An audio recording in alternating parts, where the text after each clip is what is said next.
you guys? Welcome back to As Told by Kenya. In today's video, we have another episode of Kenya Has Thoughts. The first thing I want to discuss is everyone talking about Caitlin Clark and the WNBA. So at this point, the WNBA season, 2024 season, has been going on for about 19 days, and I am already sick and tired. Here is the thing. You can literally go follow me on Patreon, or you can go back on my channel and you can see that I have always loved women's basketball. I have tweets talking about the fact that I think women's basketball on a college and professional level is just simply better than men's basketball on a college and professional level. I have always loved women's basketball. Therefore, I was already going to be here for this WNBA season, whether Angel Reese or Caitlin Clark was there, regardless.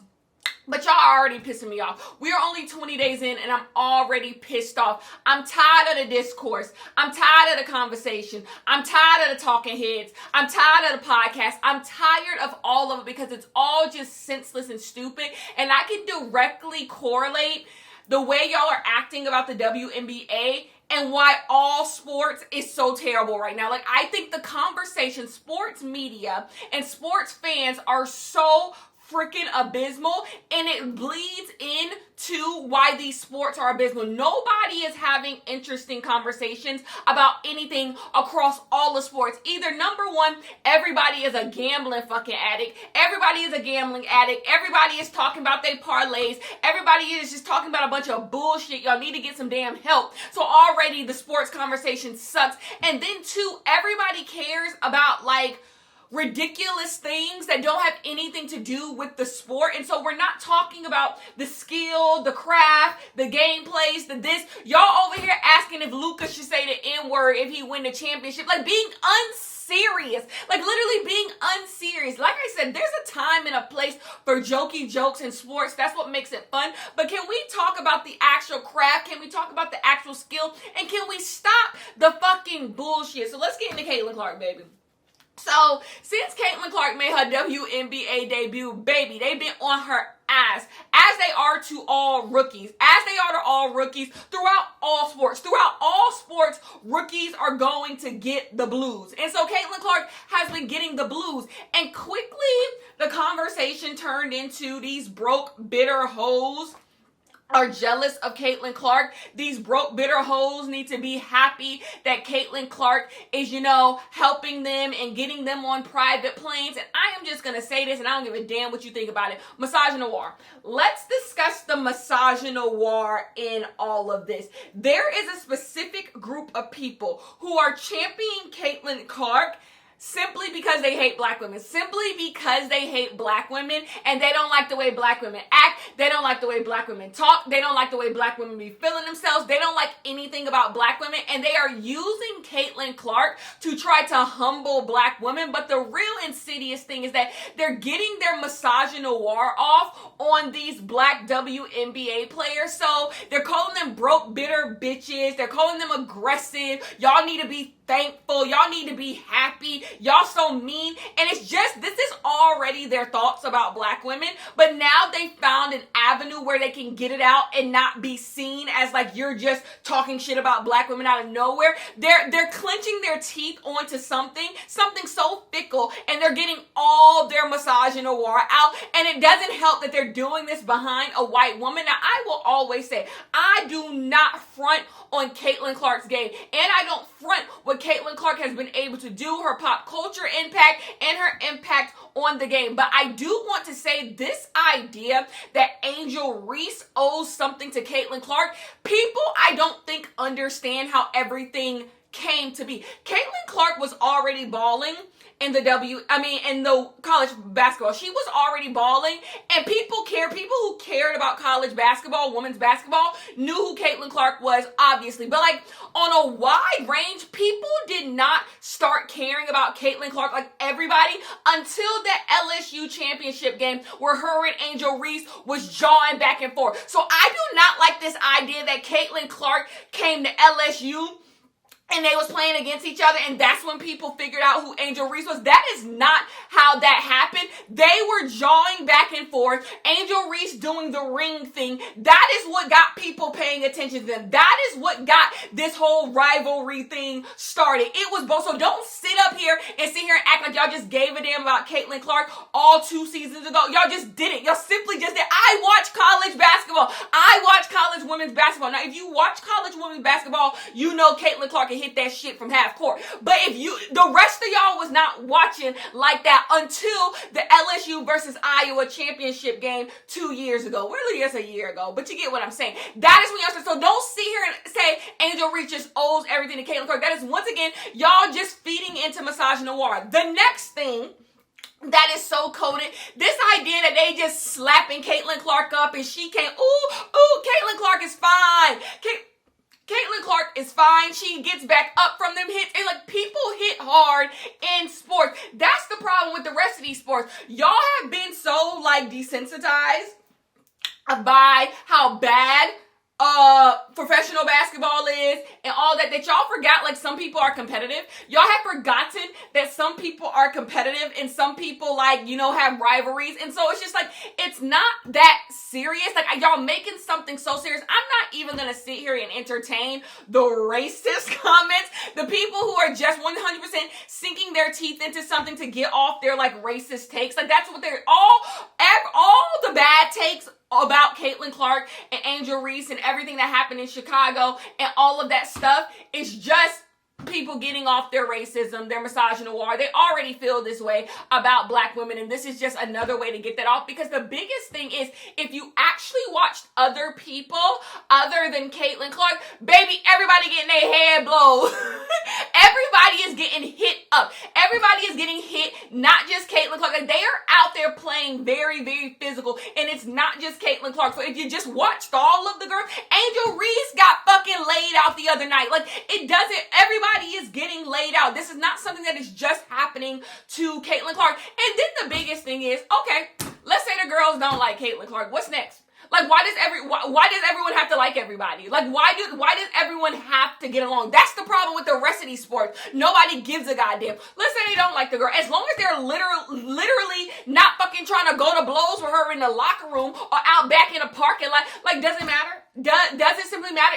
If she gets fouled and they think the foul is, you know, flagrant, they'll call it and we'll all move on with our goddamn day. It is, whatever, like, and then I love the fact that everyone's showing all the dirty plays that Caitlin Clark, because I call it the game too. I have no problem with Caitlin Clark pushing other people down too. Caitlin Clark talk her shit too. Like, why are y'all acting like Caitlin Clark is just this baby dove and, you know, be so sensitive with her? Caitlin Clark can ball. Caitlin Clark talks her shit, and Caitlin Clark can step her game up if she wants to. Like, Caitlin Clark is good. She is good. She does not need y'all. Y'all do her a disservice when y'all feel like y'all have to come to defense her. But that's just racism of it all, right? Y'all see a white woman amongst these black women who are taller than her or bigger than her, and y'all just like, we gotta save her. They gonna hurt her. Oh, shut up. Shut up. It is stupid, and it makes the game not fun.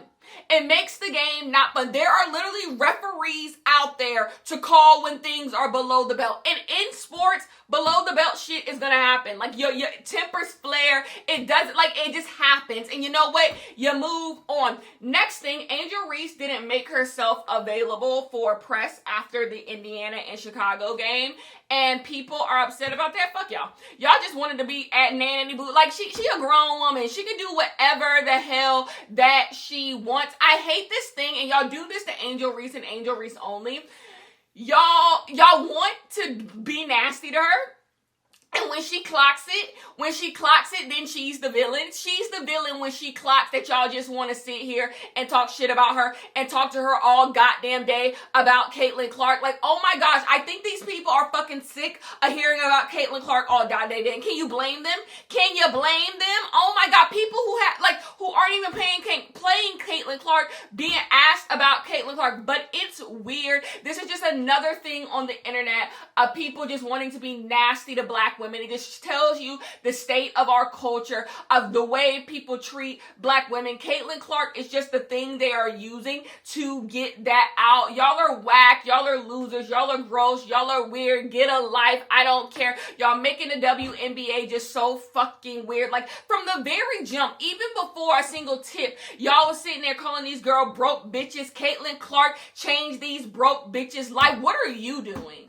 What are you doing? You're weird. You are so damn weird. And I just know that it's just y'all just trying to just get y'all shit off about how y'all just feel about black women. Whatever. We continue to rise. I don't know what to tell you. The next thing we need to discuss, this happened a couple weeks ago. Oh my gosh, when the last time I talked to you guys? The Apple Music Top 100. The Apple Music Top 100 albums of all time. The reason why I am laughing when I say the Apple Music Top 100 albums of all time is because y'all are so easily duped into caring about things that simply do not matter. Before Apple Music started posting their top 100 albums of all time, did you give a fuck what Apple Music had to say about a goddamn album? Apple Music has only been around for like, what, 10 years? 10 years maybe?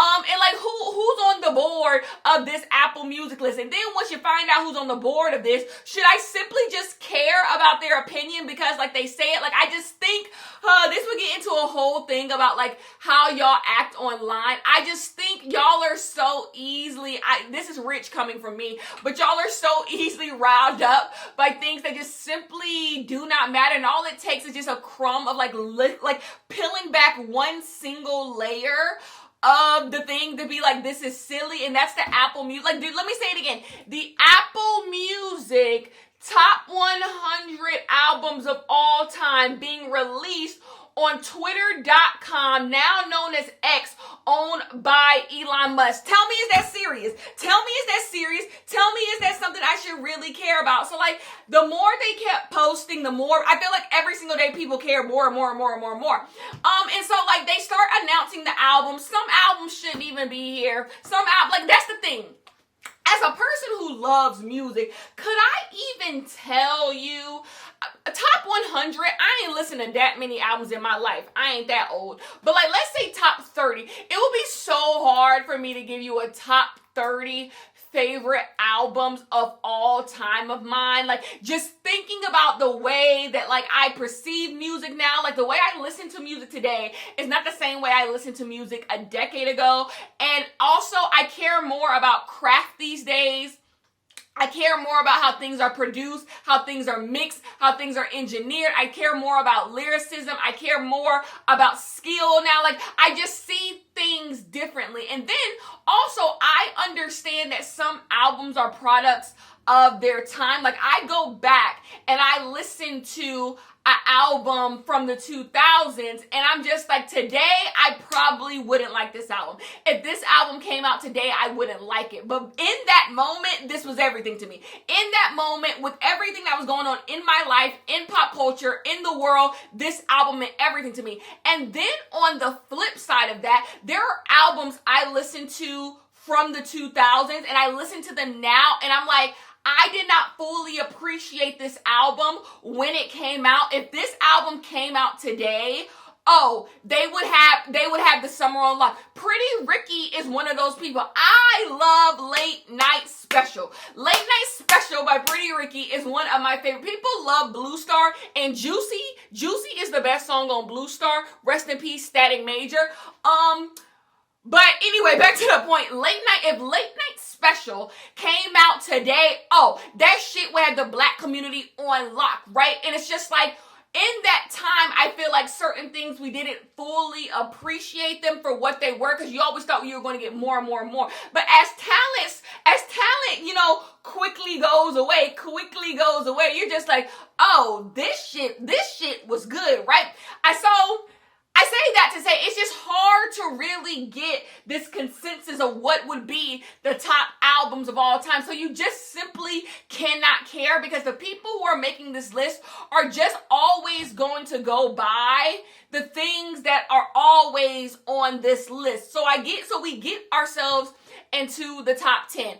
First thing in the top 10 is Beyonce with Lemonade. We are at a place in Beyonce discourse where I think no matter what album Beyonce puts out, no matter what Beyonce does, people are just always, the wide range of critics are always just going to say Lemonade is Beyonce's best album. Whether it be true or not, people are just going to say that's just what it is. That is just stamped. People believe Lemonade is Beyonce's magnum opus, and you can't have a conversation outside of that. So that is just something that simply is. You can say the same thing about Michael Jackson. No matter if someone's like, Off the Wall is better than Thriller. People have just decided a long time ago, Thriller is Michael Jackson's best album. So if people are going to put an album list together, Thriller is simply going to be there. Same thing, Miseducation, Lauryn Hill. People believe the Miseducation by Lauryn Hill is the best album ever put out by a black woman. You kind of can't even debate that no more because that is what everyone has decided, and that is simply stamped. That is what is. You know, same thing with Jay-Z and The Blueprint. Like, there's just some stuff in the music canon that people have already decided is, and that's just simply what it is. But I'm about to come and tell y'all gonna have to watch y'all mouths a little bit. So Frank Ocean was what, in the top 5, top 6? I don't even know because I don't care that much. And people started talking a little reckless on Blonde. I don't care what none of y'all say. Number one, don't ever let me feel like I have an unpopular opinion, because I dwell in unpopular opinion. So don't even let me saying Blonde is a masterpiece become an unpopular opinion, because baby, I will ride that shit out. Blonde is so good. After everyone was being like, why is Blonde by Frank Ocean there? I went back and re-listened to that album. Y'all have lost your fucking mind. That album is so good. It is so damn good. I do not agree with the people who say Channel Orange is better. It's 2024. Wake up. I love that album. I love everything about that album. It's just one of those albums that I just feel like takes everything. It takes where I was in that moment. It takes the pop culture of us wanting a Frank Ocean album. Then the music is good. The green hair on the cover. It just takes all of it. I love Blonde by Frank Ocean. So y'all are simply going to have to stay mad. But the thing is, why be mad at all? Because it is the Apple Music top 100 albums of all time. It means nothing. It means absolutely nothing. I don't even know who else is on the list because that's how little it goddamn cares, okay?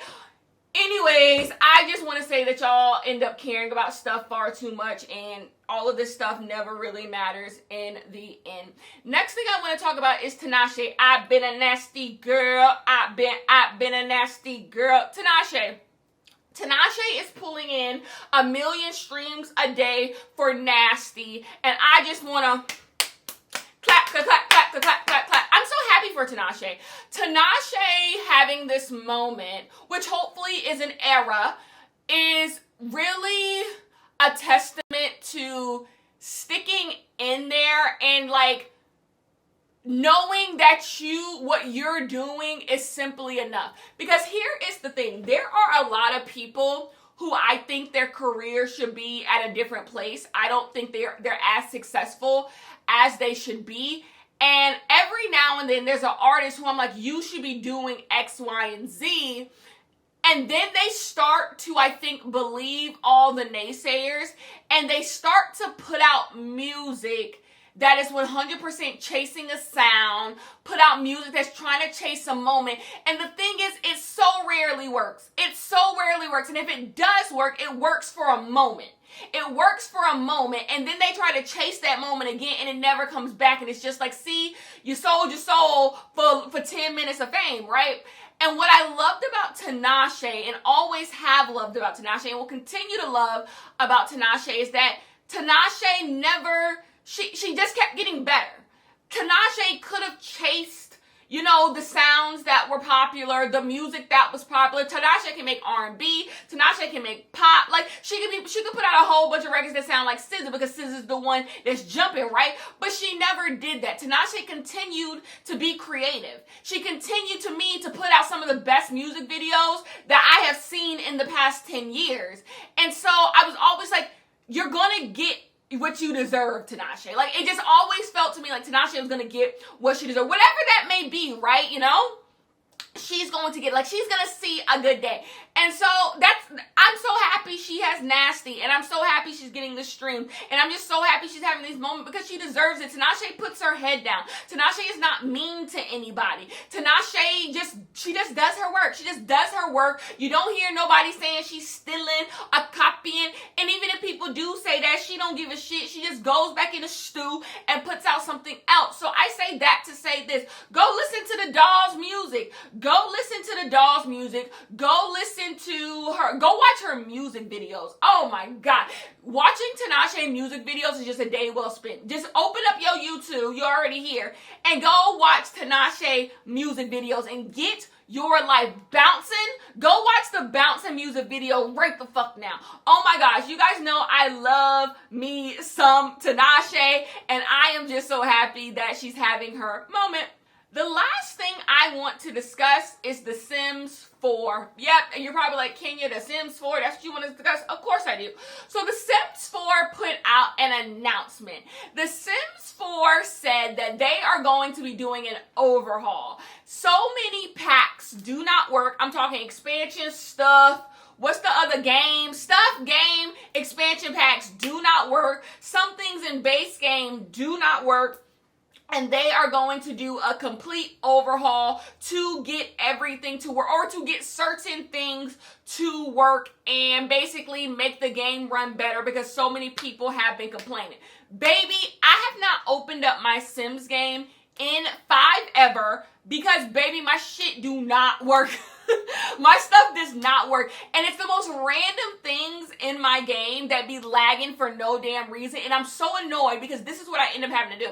So I already got all my mods. I'm a mod girly. Some people are like CC girlies. They want their girls to be, you know, bust down middle part, you know, Gucci down to the socks. I'm not a big cast person, so like I don't really care too much how my Sims looks, but I am a big mod person. I like to mod the fuck out of my game. I just simply do, like, I mod every single thing in The Sims that can be modded. I mod down. I mod down pregnancy. I mod down weddings. I mod down marriage. I mod anything that can be, any interaction that can be modded. Like, I have the foster care system. Yes, I have a full foster care system in my game. I'm gonna mod the whole down. But the problem is when you either buy a new pack or something, or there's a new update, it starts lagging, right? And so I'm immediately gonna blame myself because I get it. Everybody don't got 50 level mods in their game. So I immediately start blaming myself. Like, oh my gosh, the reason why this shit don't work is because I got 50 million mods in my game. So I go into my computer and I delete my mods. I delete the craziest mods. I delete the craziest mods that I'm like, this is probably what's breaking my game. And so then I go back into my game and the shit still don't work. And we still lagging. I still can't place doors. What's going on? And so I realized it ain't me. There's something in this game that don't work. And then let's get into expansion stuff, game packs not working. Can't remember the last time I bought any of those things. I can't remember the last time I bought any of those things because it doesn't work anymore. Number one, when are we going to get to the conversation that maybe there's just too much shit? Maybe there's just too much stuff in the game for this stuff to even work anyway. We have so many. I need to go look up at what is the cost of this game now? Like, if you bought The Sims 4 base game, and if you were to buy everything that has ever come out with this game, let's take out the little kits. Let's take out kits. But if you were to buy every stuff game expansion, number one, I want to see how your shit run. And two, how much have you paid when you do that? Like, it's just too much stuff at this point. But that's not even why I'm here. I complain about this stuff all the time. They said they gonna fix some stuff. Do you guys realize Dine Out has been out for almost like 8 years? Dine Out has been out for almost 8 years and it still doesn't work. Dude, like, sometimes you have to look at what is happening in The Sims 4 and you're like, this is absolutely insane. Do y'all remember that era of game packs we got where, like, all of them just, like, wasn't working properly? Like, we just got, like, 2-3 game packs that just didn't work at all. Expansion packs are weird. Like, it's just, I don't believe you. I say that to say say this, Sims 4, I simply do not believe you. I do not believe that you're going to fix anything and anything is going to work. Because remember when they told us they were going to like do overhauls on packs before? Like, I think they did it for laundry day. Didn't they already promise us that they were going to go in and fix some packs? Didn't they say that? Like, I just don't believe you. I just don't believe that you're going to fix anything. I think you're going to say you're going to fix it, and maybe one update will work and it'll be fixed. But by the time you put out another expansion pack, another game pack, another stuff pack, it's all going to be broken once again, because that's what happens in The Sims 4. So you can't fool me. You can't fool me. I think y'all are liars, and I think y'all be making stuff up. And not to say y'all don't have the best of intentions. I just think we're too far gone. We are too far gone. Anyways, I will talk to you guys in the next one. Love you so much. Peace.